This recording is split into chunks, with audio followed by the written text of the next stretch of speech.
आप सभी प्रतियोगी मित्रों का एडुओरिका के लैंग्वेज लर्निंग प्लेटफॉर्म की तरफ से जीवन कोचिंग सेंटर की ऑनलाइन क्लासेस में स्वागत है।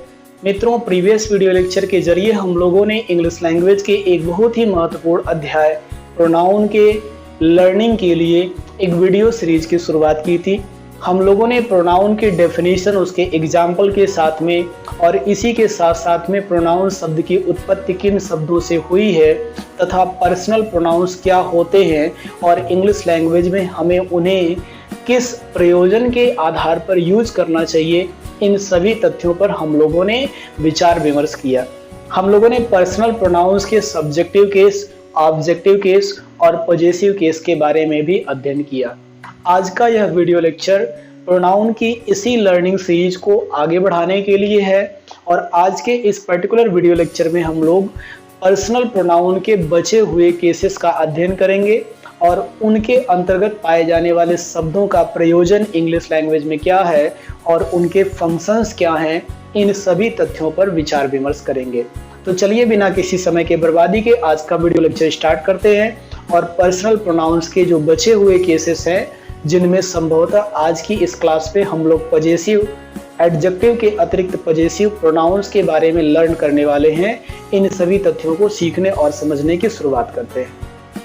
तो मित्रों, प्रीवियस वीडियो लेक्चर में हम लोगों ने possessive case of personal pronouns पढ़ने की कोशिश की थी। हम लोगों ने क्या लर्न करने की कोशिश की थी? Possessive case of personal pronouns सीखने और समझने की शुरुआत की थी और हम लोगों ने इन सभी बातों के आधार पर यह बात सीखी थी कि भाई जो possessive case of personal pronouns होता है वो दो प्रमुख वर्गों में विभक्त हो जाता है। एक वर्ग के अंतर्गत हम लोग पॉजेसिव एडजेक्टिव्स को रखते हैं। जो पहला वर्ग है उसके अंतर्गत हम लोग क्या रखते हैं? पॉजेसिव एडजेक्टिव्स को रखते हैं और जो दूसरा वर्ग है उसके अंतर्गत हम लोग पॉजेसिव प्रोनाउंस को रखते हैं। और इन दोनों प्रकार के वर्गों में पाए जाने वाले जो शब्द होते हैं उनके बीच में डिफरेंस ये होता है कि पॉजेसिव एडजेक्टिव के अंतर्गत पाए जाने वाले जितने भी शब्द होते हैं वे सारे नाउन के संबंध या अधिकार को किसी दूसरे नाउन के ऊपर स्थापित करने के लिए एडजेक्टिव के रूप में प्रयुक्त किए जाते हैं, यानी डिस्क्रिप्टिव एडजेक्टिव के जैसा कार्य करते हैं। तो हम लोग ये जान चुके थे कि भाई पॉजेसिव एडजेक्टिव्स जो हैं वो हैं कौन कौन से। अगर हम लोग पॉजेसिव एडजेक्टिव्स की बात करें तो पॉजेसिव एडजेक्टिव्स जो फर्स्ट पर्सन के लिए प्रयोग किए जाते हैं वो हमारे पास में कौन कौन से हैं? फर्स्ट पर्सन में आई के लिए हम लोग माई का उपयोग करते हैं, आई के लिए हम लोग माई का उपयोग करते हैं और वी के लिए हम लोग आर का उपयोग करते हैं। फिर इसके बाद में हम लोग बात करते हैं सेकेंड पर्सन की।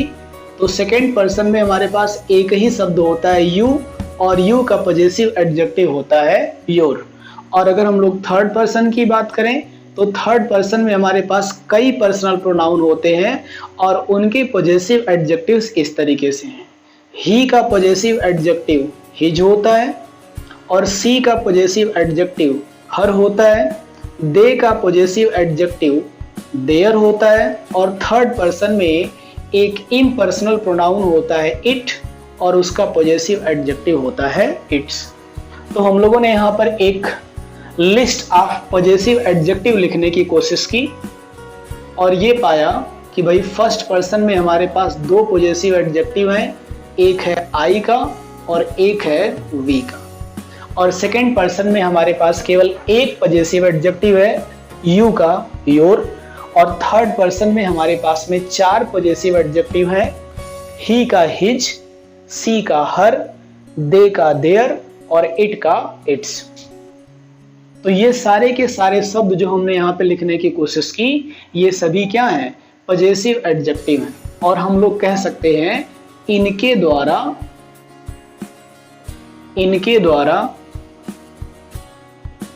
किसी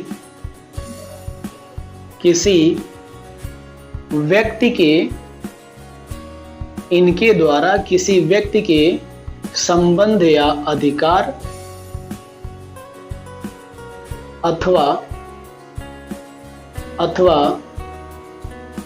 किसी जानवर या वस्तु इत्यादि के संबंध को प्रकट किया जाता है। तो इतनी सी खास बात है जो हम लोगों ने प्रीवियस वीडियो लेक्चर में सीख रखी थी और हम लोगों ने इन सभी चीजों को बाय एग्जाम्पल्स भी एक्सप्लेन कर लिया था। ठीक है, तो मैं इन सारी बातों को रिपीट करने के साथ साथ में अब आपको जो है ले जाना चाहूंगा पॉजेसिव प्रोनाउंस की लर्निंग पर। हम लोग जैसा कि जानते हैं यहाँ पर दो शब्द हैं, पॉजेसिव है और प्रोनाउंस। पॉजेसिव का मतलब अभी भी वही है जो यहाँ पर था, यानी यहाँ पर एडजेक्टिव ऐसा बन गया था जिसके जरिए हम लोग संबंध या अधिकार प्रकट करने का कार्य कर रहे थे, और यहाँ पर हमें ऐसा प्रोनाउन मिलने लगेगा जिसके जरिए हम लोग संबंध या अधिकार प्रकट करने की कोशिश करेंगे। इसका मतलब ये हुआ कि पॉजेसिव प्रोनाउंस ऐसे प्रोनाउन हैं जिनके जरिए हम लोग किसी व्यक्ति के संबंध या अधिकार को अथवा किसी वस्तु या जानवर इत्यादि के संबंध को व्यक्त करने की कोशिश करते हैं। लेकिन अंतर क्या होगा, यहाँ पर हमारे पास एडजेक्टिव है, यानी जो संबंध या अधिकार प्रकट करने वाला शब्द है वो किसी दूसरे नाउन के पूर्व डिस्क्रिप्टिव एडजेक्टिव के रूप में प्रयोग होने वाला था, लेकिन यहाँ पर हमारे पास में प्रोनाउन है। इस वजह से यह प्रोनाउन होने के नाते अब जो शब्द हमें मिलेगा यह शब्द संबंधी या अधिकारी के तौर पे अपने आप को प्रस्तुत करने की कोशिश करेगा और सब्जेक्ट अथवा ऑब्जेक्ट की जगह पर इंग्लिश लैंग्वेज के किसी भी सेंटेंस में प्रयोग किया जाएगा। यानी हम लोग कह सकते हैं पॉजेसिव प्रोनाउंस, अगर हम लोग इसको डिफाइन करने की कोशिश करें पॉजेसिव प्रोनाउंस को, उसके पूर्व में आपको जितने भी पर्सनल प्रोनाउन है उन सभी के पॉजेसिव प्रोनाउन लिख देता हूं। तो जैसे हम लोगों ने पॉजेसिव एडजेक्टिव लिखा, इसी तरीके से हम लोग पॉजेसिव प्रोनाउन भी लिख सकते हैं कि भाई फर्स्ट पर्सन के दो पॉजेसिव प्रोनाउन बनेंगे। एक बनेगा आई का बनेगा माइन और वी का बनेगा आर्स, और सेकेंड पर्सन हमारे पास में होगा यू का पॉजेसिव प्रोनाउन बन जाएगा योर्स, और थर्ड पर्सन की अगर हम लोग बात करें तो थर्ड पर्सन में हमारे पास कई पर्सनल प्रोनाउन है। ही का पॉजेसिव प्रोनाउन बन जाएगा हिज, सी का पॉजेसिव प्रोनाउन बन जाएगा हर्स, दे का पॉजेसिव प्रोनाउन बन जाएगा देयर्स, और इट का पॉजेसिव प्रोनाउन यानी जो इट है उसका पॉजेसिव प्रोनाउन नहीं बनता है। इस बात को हम लोगों को नोट कर लेना चाहिए, और ये सारी बातें, ये सारी लिस्ट हम लोगों ने प्रीवियस वीडियो लेक्चर में भी की थी। तो पॉजेसिव प्रोनाउन की अगर हम डेफिनेशन की बात करें तो पॉजेसिव प्रोनाउन के जरिए यानी इनके द्वारा, जितने भी पॉजेसिव प्रोनाउंस हैं इनके द्वारा हम लोग क्या करने की कोशिश करते हैं, किसी नाउन के संबंधी या अधिकारी को सब्जेक्ट या ऑब्जेक्ट के स्थान पर प्रकट करते हैं। ये हो सकता है कि हम लोग इसे सब्जेक्ट या ऑब्जेक्ट के स्थान पर प्रयोग न करके किसी अन्य स्थान पर प्रयोग करें, लेकिन ये जितने भी शब्द आपके सामने लिखे गए हैं इन सभी शब्दों के जरिए हम लोग संबंधी या अधिकारी को ही व्यक्त करने की कोशिश कर लेते हैं। जबकि यहाँ पर हमारे पास में क्या था, किसी व्यक्ति या वस्तु या जानवर इत्यादि के संबंध या अधिकार को एडजेक्टिव के रूप में पेश कर रहे थे, लेकिन हम लोग उस व्यक्ति या फिर उस वस्तु या उस जानवर को व्यक्त करने की कोशिश नहीं कर रहे थे। लेकिन यहाँ पर हम लोग उस व्यक्ति को ही अधिकारी या संबंधी बना करके पेश करने की कोशिश करेंगे। तो हमने कहा इनके द्वारा किसी नाउन के संबंधी या अधिकारी को सब्जेक्ट या ऑब्जेक्ट के स्थान पर प्रकट करते हैं। एक और बात अगर हम लोग यहाँ पर देखें तो हम लोग ये पाएंगे कि जो निर्जीव वस्तु के लिए प्रयोग किया जाने वाला प्रोनाउन था इट, उसके पॉजेसिव प्रोनाउन की रचना यहाँ पर नहीं की गई। इसका मतलब ये साफ साफ जाहिर होता है कि कोई भी निर्जीव वस्तु अधिकारी नहीं हो सकती है, किसी की संबंधी नहीं हो सकती है, इस वजह से उसका पॉजेसिव प्रोनाउन नहीं बनता है। जबकि किसी निर्जीव वस्तु के संबंध को व्यक्त किया जा सकता है, किसी जानवर के संबंध को व्यक्त किया जा सकता है, इस वजह से इट का पॉजेसिव एडजेक्टिव इट्स बनता है, लेकिन इट का पॉजेसिव प्रोनाउन इट्स नहीं बनता है। या फिर ये कह लीजिए कि इट का पॉजेसिव प्रोनाउन नहीं होता है और इट का पॉजेसिव एडजेक्टिव इंग्लिश लैंग्वेज में प्रेजेंट है। तो इतनी बातें संभवतः मैंने जैसे आपको समझाने की कोशिश की होगी उसी तरीके से आपके दिमाग में बनी होगी, और इस आधार पर हम लोग अपनी लर्निंग को थोड़ा सा आगे बढ़ाते हैं। तो अब बात आती है भाई कि पॉजेसिव प्रोनाउंस के अंतर्गत पाए जाने वाले ये जितने भी शब्द हैं, इन्हें हम लोग इंग्लिश लैंग्वेज के सेंटेंसेस में यूज कैसे करते हैं और हम लोग कैसे जानते हैं कि यहाँ पर पॉजेसिव एडजेक्टिव की आवश्यकता है और यहाँ पर पॉजेसिव प्रोनाउन की आवश्यकता है। और एक शब्द हमारे पास ऐसा है हिज, जो कि पॉजेसिव एडजेक्टिव में भी दिखाई दे रहा है और पॉजेसिव प्रोनाउन में भी दिखाई दे रहा है। तो हमें कैसे पता चलेगा कि ये वाला हिज पॉजेसिव एडजेक्टिव है और ये वाला हिज पॉजेसिव प्रोनाउन है? तो इन सभी बातों पर भी हम लोग यहाँ पर विचार करेंगे। तो चलिए पॉजेसिव प्रोनाउंस को हम लोग सीखते हैं विद एग्जाम्पल्स।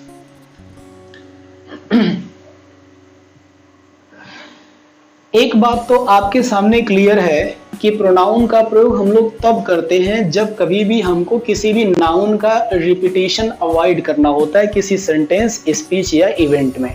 मतलब किसी भी कार्यक्रम में, किसी भी वक्तव्य में या किसी भी वाक्य में किसी नाउन का रिपीटेशन अगर हमें रोकना होता है, यानी उस नाउन को पुनः आने से हमें रोकना होता है, तो हम ऐसी दशा में प्रोनाउन का प्रयोग करते हैं। अब चाहे वो जो भी प्रोनाउन हो, चाहे वो इंट्रोगेटिव प्रोनाउन हो या फिर वो एक्सक्लेमेटरी प्रोनाउन हो या फिर वो कह लीजिए रिफ्लेक्सिव प्रोनाउन हो, चाहे जैसा भी प्रोनाउन हो, इवन दैट पॉजेसिव प्रोनाउन ही वो क्यों ना हो। ठीक है, तो यहाँ पर हम लोग बात करेंगे भाई कि पॉजेसिव प्रोनाउंस को हम लोग किस सिचुएशन में जो है इंग्लिश लैंग्वेज के सेंटेंस में यूज करेंगे। फॉर एग्जाम्पल, हमने यहाँ पर एक सेंटेंस लिखने की कोशिश की है। जैसे हमने यहाँ पे एक सेंटेंस लिखा, Rohan and I were going to market. Rohan और मैं बाजार जा रहे थे। He was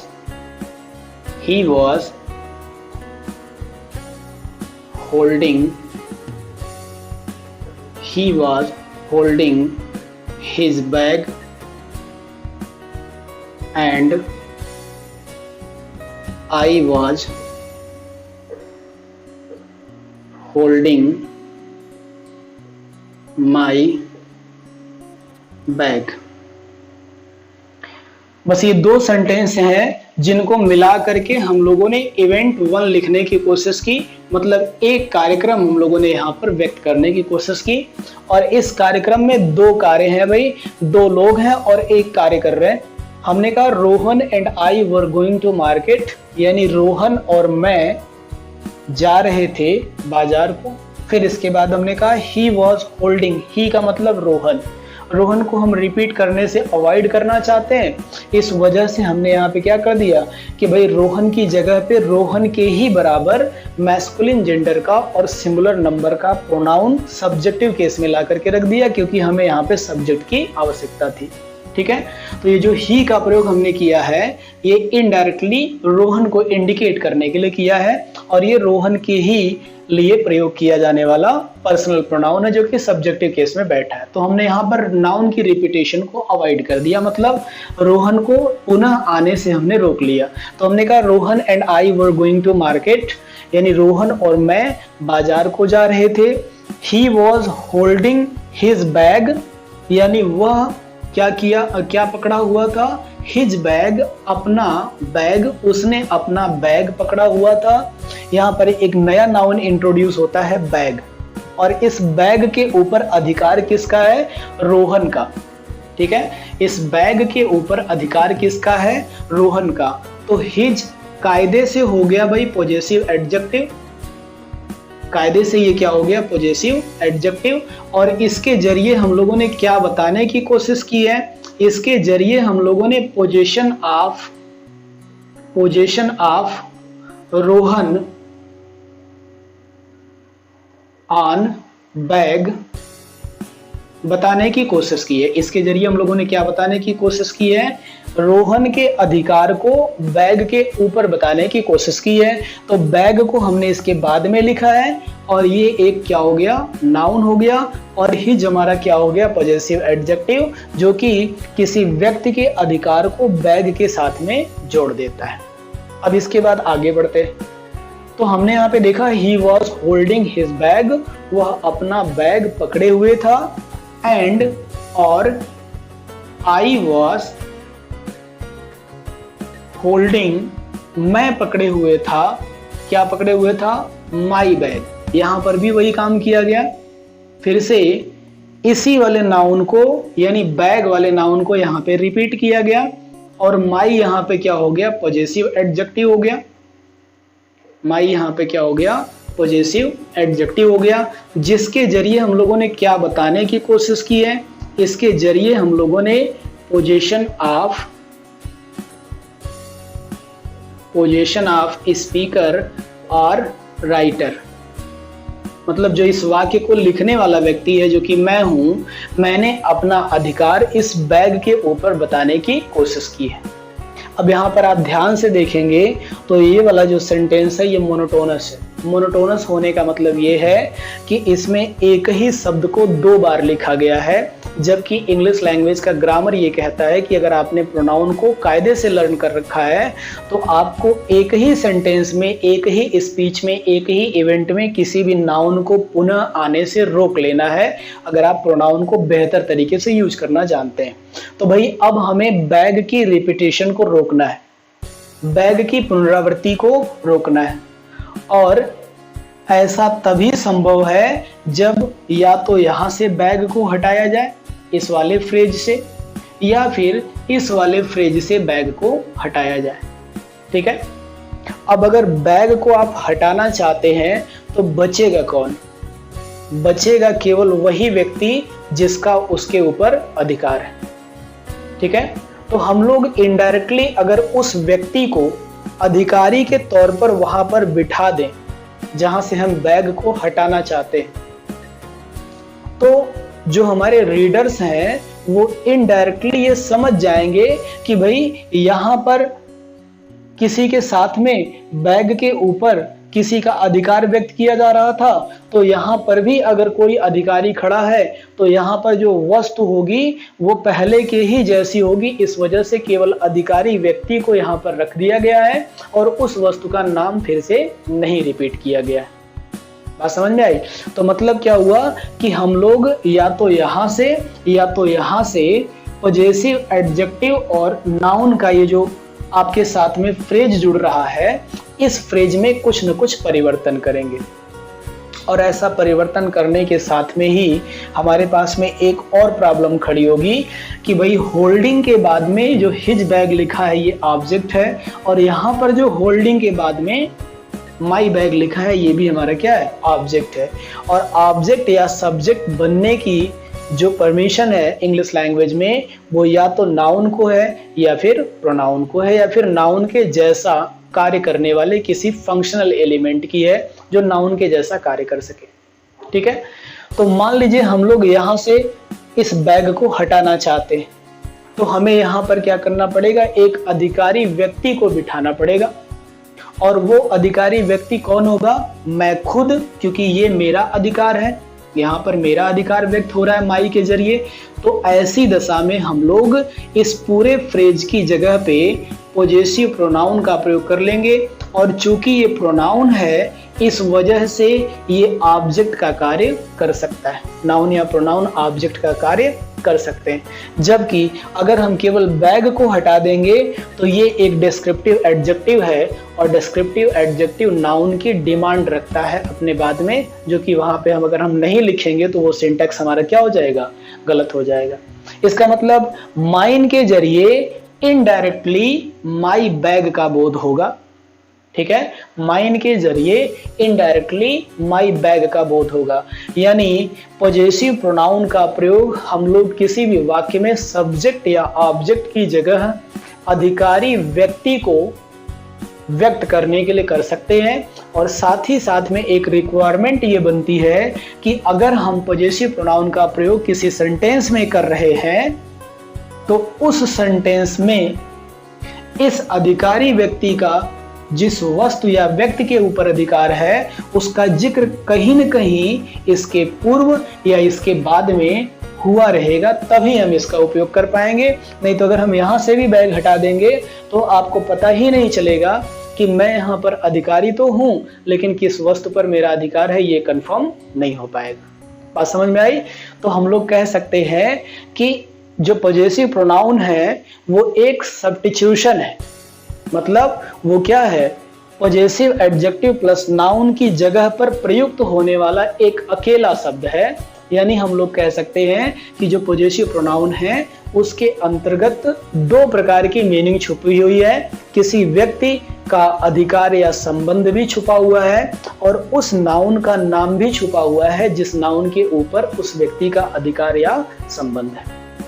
दूसरे तरीके से हम लोग ऐसा भी कर सकते हैं कि हम लोग माई बैग को यहाँ पर रहने दें और इस पूरे फ्रेज की जगह पर केवल किसका प्रयोग कर लें, हिज का प्रयोग कर लें। लेकिन ये हम लोग जो है रेयर केस में ऐसा करते हैं कि हम लोग पॉजेसिव प्रोनाउन का प्रयोग पहले कर लेते हैं और उस नाउन का जिक्र बाद में कर लेते हैं जिस नाउन के ऊपर रोहन का या फिर किसी व्यक्ति का क्या है, अधिकार है। क्योंकि ऐसी दशा में जब तक हम सेंटेंस में यहां तक नहीं पहुंच जाएंगे तब तक इस बात पर हमारा जो है दिमाग बार बार कौंधता रहेगा कि भाई रोहन का अधिकार तो यहाँ पे बोला गया, रोहन को अधिकारी बना के तो पेश किया गया, लेकिन रोहन का अधिकार किस वस्तु या व्यक्ति पर है वो जब तक हम यहाँ नहीं पहुँच जाएंगे तब तक क्लियर नहीं होगा। लेकिन सेंटेंस का ये जो सिंटैक्स है ये किसी भी प्रकार से गलत नहीं होगा। हम लोग ऐसा करके यानी यहाँ पर केवल हिज का प्रयोग करके,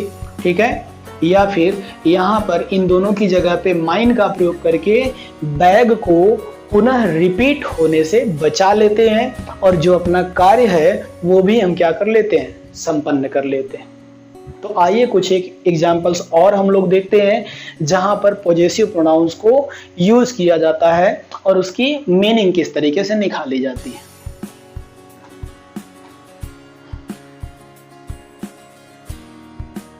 तो भाई पॉजेसिव एडजेक्टिव बोलने का मतलब क्या हुआ कि उसके बाद में नाउन जरूर आएगा जिसके ऊपर संबंध या अधिकार है।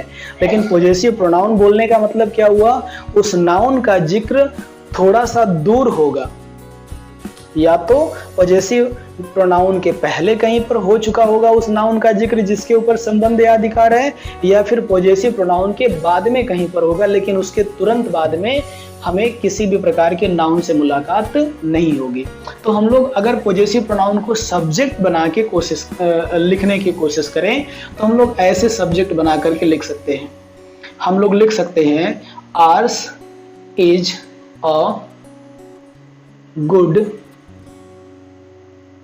कंट्री।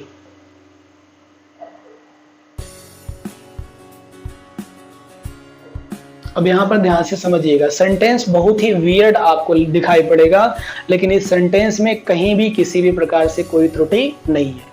हमने यहाँ पे आर्स लिखा, आर्स बोलने का मतलब क्या हुआ, आर्स बोलने का मतलब हम लोग यहाँ पे position of V plus noun, इन दोनों चीजों को व्यक्त करने की कोशिश कर रहे हैं।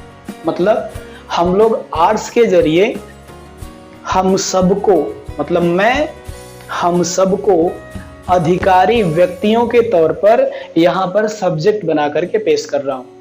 तो अगर मैं हम सबको अधिकारी व्यक्ति के तौर पर यहाँ पर पेश कर रहा हूं, तो हम सबका किसी न किसी वस्तु पर या किसी न किसी व्यक्ति पर या किसी न किसी तथ्य पर अधिकार होगा, या फिर हम सबका किसी न किसी तथ्य, व्यक्ति या वस्तु से संबंध होगा। ऐसा मैं व्यक्त करने की कोशिश कर रहा हूं आवर्स के जरिए।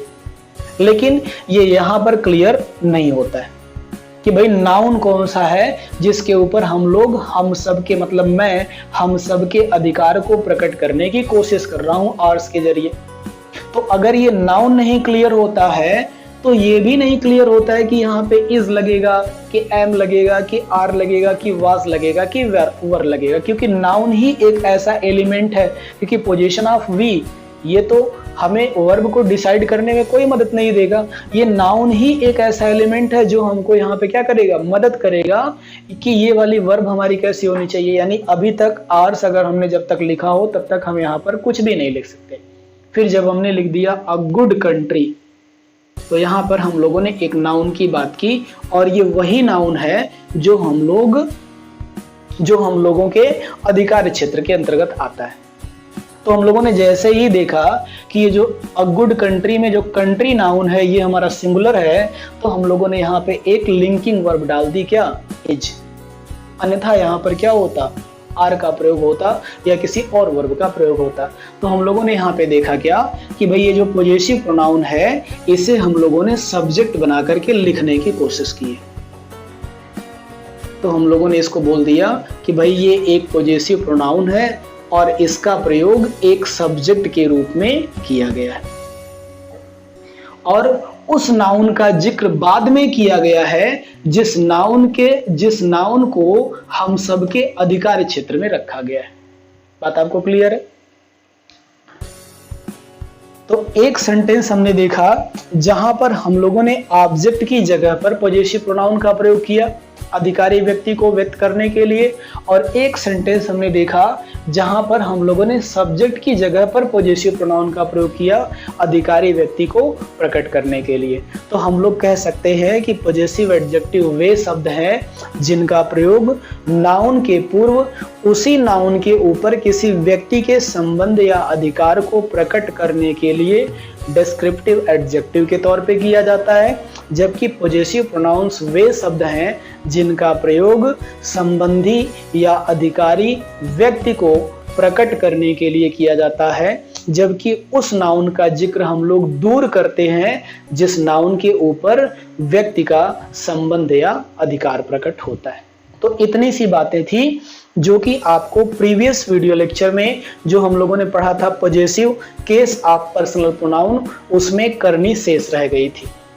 इसके साथ में आप लोगों ने पर्सनल प्रोनाउन के जितने केसेस होते हैं और पर्सनल प्रोनाउंस के अंतर्गत पाए जाने वाले जितने भी शब्द होते हैं उन सभी को आप लोगों ने सीख लिया।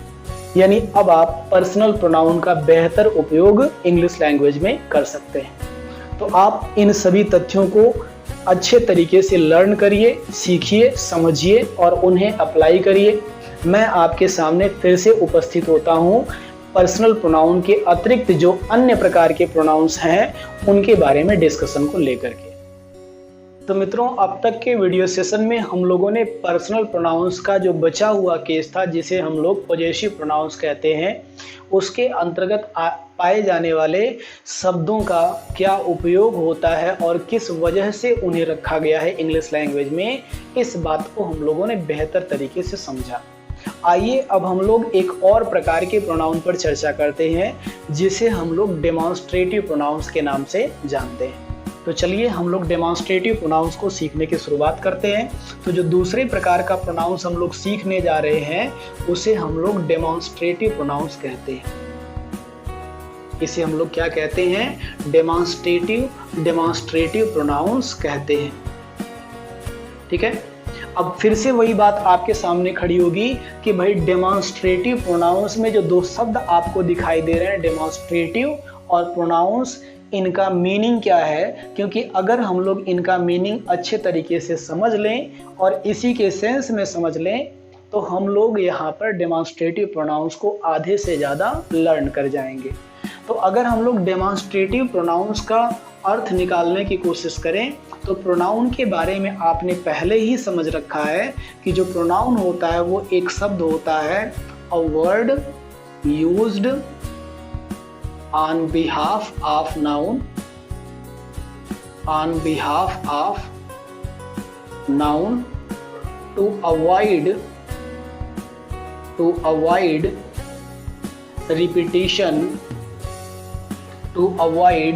repetition of noun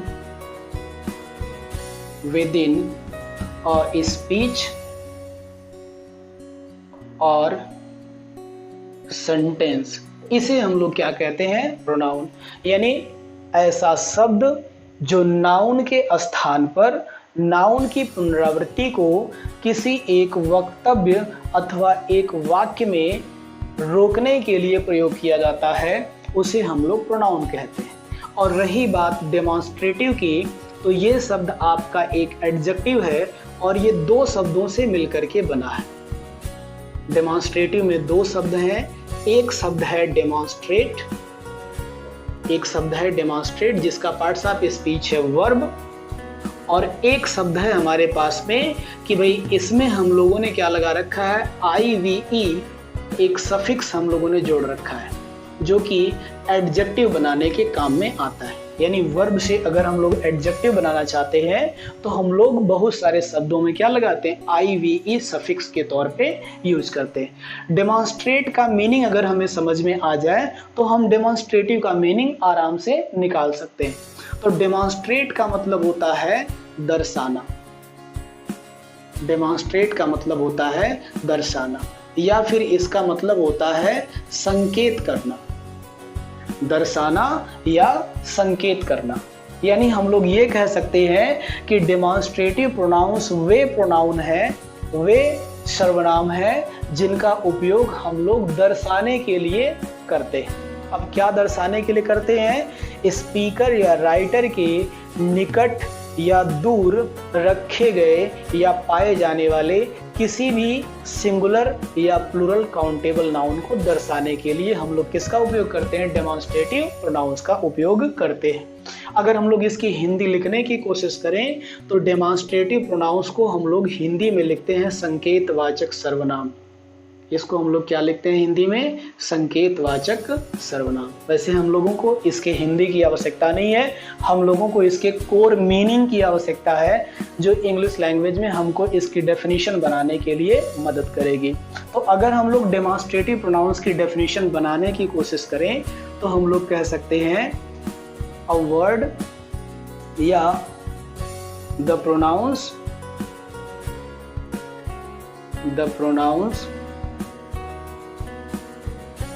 which are used to demonstrate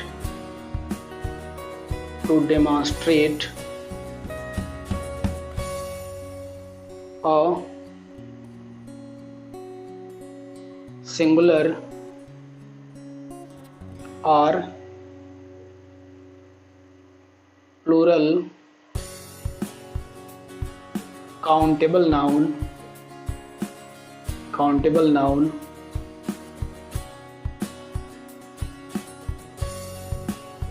with respect to speaker और राइटर। मतलब क्या हुआ, वे सभी प्रोनाउंस जिनका प्रयोग स्पीकर या राइटर के सापेक्ष में किसी एक सिंगुलर काउंटेबल नाउन या एक से अधिक प्लूरल काउंटेबल नाउन्स को दर्शाने के लिए प्रयोग किया जाता है, उन्हें हम लोग क्या कहते हैं, डेमॉन्स्ट्रेटिव प्रोनाउंस कहते हैं। हिंदी में भी आप डेफिनेशन लिख सकते हैं, आप ऐसे डेफिनेशन लिख सकते हैं, वे सभी प्रोनाउंस जिनका उपयोग स्पीकर या राइटर के सापेक्ष में किसी सिंगुलर काउंटेबल नाउन या प्लूरल काउंटेबल नाउन को दर्शाने के लिए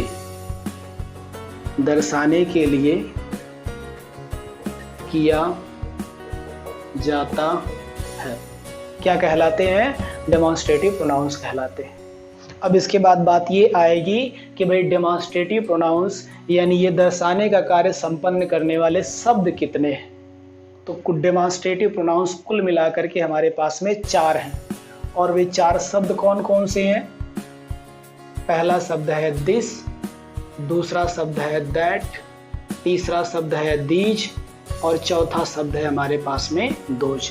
तो ये कुल 4 ऐसे शब्द हैं जिनको हम लोग क्या कहते हैं? डेमोन्स्ट्रेटिव प्रोनाउंस कहते हैं।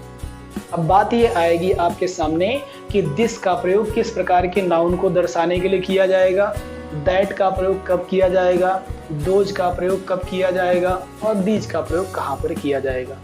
तो हम लोग इन सभी बातों को भी आराम से सीखते हैं।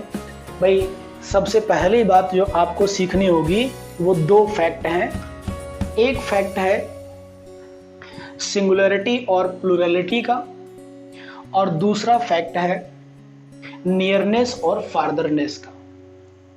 इन दोनों चीजों को आप आराम से समझिएगा तो आपको दिस, दैट और दीज, दोज 4 शब्दों का प्रयोग करने में कभी भी किसी भी प्रकार की दिक्कत नहीं आएगी।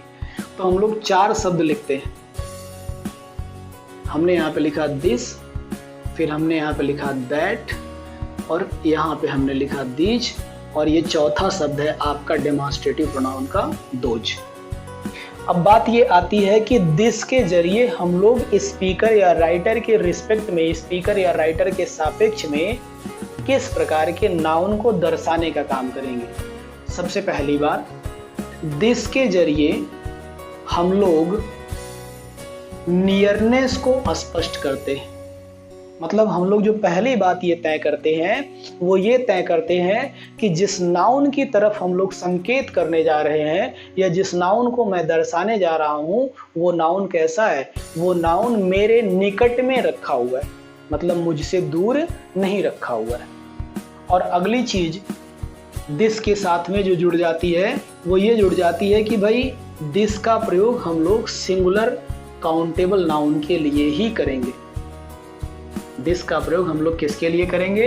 सिंगुलर काउंटेबल नाउन के लिए ही करेंगे, यानी एक वचन गणनीय संज्ञा की तरफ जो कि स्पीकर या राइटर के निकट में रखी गई है उसकी तरफ संकेत करने का कार्य कौन करता है? दिस। और अगर हम दैट की बात करें तो जस्ट एक फैक्ट उल्टा हो जाएगा कि इसके जरिए हम लोग फार्दरनेस को एक्सप्रेस करने की कोशिश करते हैं। फार्दरनेस का मतलब होता है दूरस्थता और नियरनेस का मतलब होता है समीपता। समीपता को हम लोग निकटता भी कह सकते हैं, मतलब स्पीकर या राइटर से कम दूरी, और फार्दरनेस का मतलब स्पीकर या राइटर से ज़्यादा दूरी। ठीक है। और दूसरी बात सेम रह जाती है कि दिस और दैट दोनों का प्रयोग हम लोग सिंगुलर काउंटेबल नाउन को एक्सप्रेस करने के लिए, दर्शाने के लिए, डेमोन्स्ट्रेट करने के लिए करते हैं। फिर दीज के पास आते हैं। दीज के जरिए भी हम लोग नियरनेस को व्यक्त करते हैं, मतलब स्पीकर या राइटर के निकट में पाए जाने वाले प्लूरल काउंटेबल नाउन की तरफ संकेत करने के लिए या फिर प्लूरल काउंटेबल नाउन को दर्शाने के लिए जो कि स्पीकर या राइटर के निकट हैं, ऐसे नाउन्स को दर्शाने के लिए हम लोग किसका उपयोग करते हैं? दिज का उपयोग करते हैं। और अगली चीज दोज का उपयोग जब हम करेंगे तो फिर से हम लोग फार्दरनेस की बात करेंगे कि भाई इसके जरिए, दोज शब्द के जरिए स्पीकर या राइटर से दूर रखे गए या पाए जाने वाले प्लूरल काउंटेबल नाउन को दर्शाने का कार्य किया जाता है। प्लूरल काउंटेबल नाउन को दर्शाने का कार्य किया जाता है। अब एक बात और समझिएगा कि जब हम लोग दिस दैट दीज दोज का प्रयोग कर लेते हैं तो इन शब्दों का प्रयोग जिन नाउन को दर्शाने के लिए किया गया है उन नाउन के साथ में कभी भी नहीं किया जाता, यानी उन नाउन्स को हम लोग वाक्य में इनके पश्चात में नहीं लिखते हैं जिनको इनके द्वारा दर्शाने का कार्य किया गया है। एग्जाम्पल्स की मैं बात करता हूँ। और एक चीज और, अगर हम लोग बात करें दिस दैट दीज दोज की, तो इनका उपयोग वाक्य का सब्जेक्ट बनाने के लिए या फिर वाक्य का ऑब्जेक्ट बनाने के लिए आप बड़े आराम से कर सकते हैं। लेकिन उस नाउन को आप मत लिखिएगा इनके बाद में जिस नाउन की तरफ इनके द्वारा क्या किया गया, संकेत किया गया, या फिर जिन नाउन को इनके द्वारा दर्शाया गया। अगर हम लोग कुछ एग्जाम्पल्स करें तो हम लोग इस तरीके से लिख सकते हैं, this is a pen, these are some books.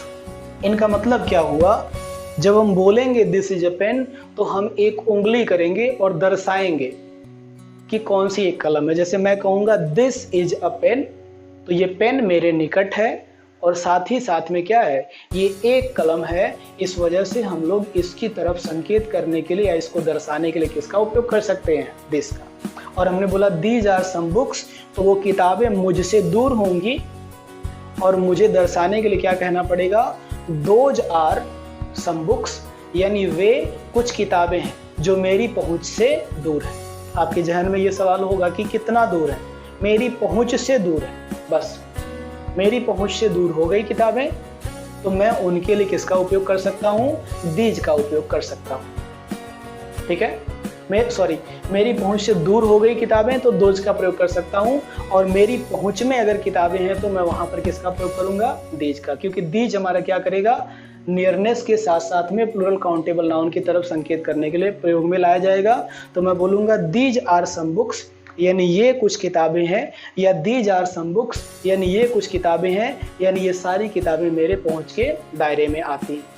और अगर वही किताबें दूर हो गई तो मुझे वहां पर लिखना पड़ेगा क्या, दोज आर योर बुक्स, यानी वे सभी आपकी किताबें हैं, दोज आर योर बुक्स, वे सभी आपकी किताबें हैं। और अगर कोई सिंगुलर काउंटेबल नाउन स्पीकर या राइटर से दूर हो गया तो हमको लिखना पड़ेगा दैट, और लिखना पड़ेगा दैट इज अ बॉय, यानी वह एक लड़का है, तो वो लड़का हमारी पहुंच से क्या है, दूर है। तो इस तरीके से आपने देखा दिस का प्रयोग और दीज का प्रयोग नियरनेस को स्पष्ट कर रहा है, और साथ ही में दिस के लिए दिस हम लोग एक सिंगुलर काउंटेबल नाउन को दर्शाने के लिए कर रहे हैं, जबकि दीज का प्रयोग हम लोग प्लूरल काउंटेबल नाउन को दर्शाने के लिए कर रहे हैं। दोज का प्रयोग हम लोग प्लूरल काउंटेबल नाउन को दर्शाने के लिए कर रहे हैं, लेकिन ये वो नाउन है जो कि स्पीकर या राइटर की पहुंच से दूर है। और दैट का प्रयोग भी हम लोग स्पीकर या राइटर की पहुंच से दूर पाए जाने वाले सिंगुलर काउंटेबल नाउन को दर्शाने के लिए करते हैं। तो ये बहुत ही छोटा सा टॉपिक था डेमॉन्स्ट्रेटिव प्रोनाउन का। और डेमॉन्स्ट्रेटिव प्रोनाउंस का प्रयोग हम लोग क्या करने के लिए करते हैं, हम लोग दिखाई देने वाली वस्तुएं, यानी जो दर्शकों के द्वारा भी देखी जा सकती हैं या फिर लिसनर्स के द्वारा सुनी जा सकती हैं, यानी उनके सामने प्रत्यक्ष हैं, लेकिन साथ ही में दो कंडीशंस हैं, या तो वो स्पीकर या राइटर के निकट है या फिर वो स्पीकर या राइटर से क्या है, दूर है।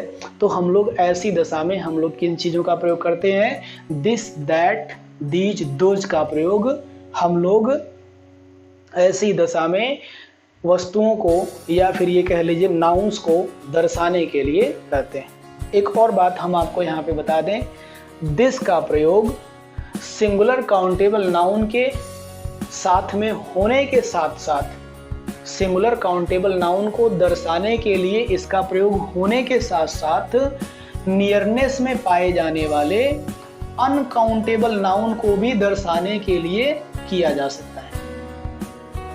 अनकाउंटेबल नाउन को भी दर्शाने के लिए हम लोग दिस का प्रयोग कर सकते हैं। लेकिन दैट, दीज और दोज, इनका प्रयोग जो है दीज और दोज का प्रयोग हम लोग प्लूरल काउंटेबल नाउन के सिवाय अनकाउंटेबल नाउन के लिए इनका प्रयोग नहीं किया जा सकता। ठीक है, क्योंकि अगर आप प्लूरल काउंटेबल नाउन के लिए आपने इनको बाउंड कर दिया है तो जाहिर सी बात है इनके अंदर काउंटेबिलिटी होगी जिन नाउन्स के अंदर, उन्हीं के लिए इनका प्रयोग कर पाएंगे।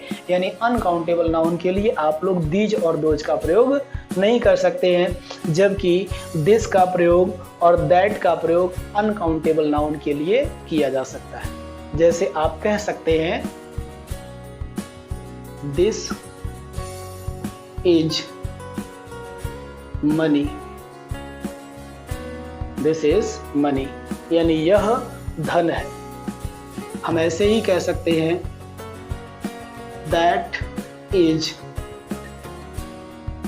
मिल्क, यानी वह क्या है, दूध है, जो मेरे पास नहीं, जो मुझसे दूर रखा गया है, अनकाउंटेबल नाउन, मैं कह सकता हूं दैट इज मिल्क, यानी वह क्या है, दूध है।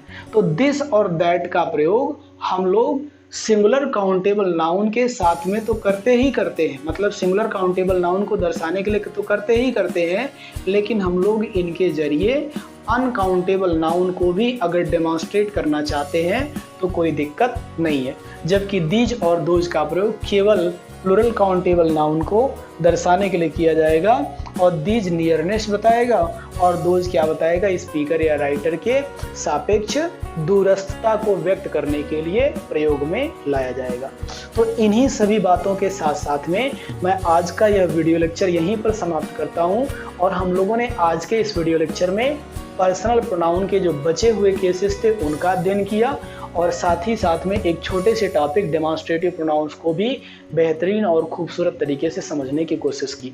आप लोग इंग्लिश लैंग्वेज को इसी तरीके से लर्न करते रहिए, और संभवतः आप लोगों ने इन सभी चीज़ों का नोट्स बना ही लिया होगा, और अगर अब तक आपने ये नहीं किया हो तो आप लोग वीडियोस को रिवाइंड करके वो सारा कार्य संपन्न कर लीजिए, क्योंकि ये भी हो सकता है कि अगर आप विद इन एप्लीकेशन इन सारी वीडियोस को देख रहे हैं तो वो कुछ दिनों के बाद में एप्लीकेशन से हटा दी जा सकती हैं। जैसा बैचेज में जो है मैनेजमेंट को करना रहेगा वैसा वो करेंगे।